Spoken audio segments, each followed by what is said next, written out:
बिस्मिल्लाहिर्रहमानिर्रहीम। अस्सलाम वालेकुम व्यूअर्स, कैसे हैं आप सब? उम्मीद करती हूँ आप सब खैरियत से होंगे और welcome back to my channel Ali pharmacy lifeline में। सभी व्यूअर्स, आज हम आपके लिए लेकर आए हैं आई ड्रॉप्स जो है मीठा क्लोर जो है ये आई ड्रॉप्स जो यूज़ होते हैं इसके बारे में हम आपको पूरी डिटेल से बताएंगे, इसलिए वीडियो को ज़रा भी स्किप नहीं कीजिए, स्किप किए बगैर पूरी वीडियो को वॉच कीजिए।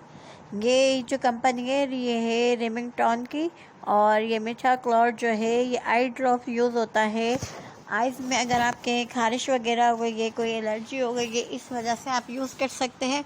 या आप लॉन्ग ड्राइव पे जाते हैं तब आपकी आइज़ में जो है एलर्जी होना शुरू हो गई है या ख़ारिश हो गई है लॉन्ग ड्राइव करते हुए, तब भी आप यूज़ कर सकते हैं। आपकी आइज़ में डस्ट वगैरह चली गई है जिसकी वजह से आपको प्रॉब्लम हो रही है, क्योंकि इसमें बहुत सारे जो है एंटीबैक्टीरियल फंक्शंस हैं जो आंखों को एलर्जी से बचाते हैं और बैक्टीरिया से भी महफूज रखते हैं।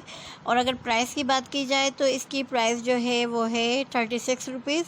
और अदरवाइज़ ये है आँख अगर आपकी चिपक जाती हैं, जैसे बाज़ लोग सो के उठते हैं और आँखें चिपकी हुई होती हैं, इस तरह से चिपकती हैं, तो इसमें भी यूज़ कर सकते हैं, क्योंकि डस्ट जाती है आइज़ में और एलर्जी करती है, तो जिसकी वजह से आँखें चिपक जाती हैं।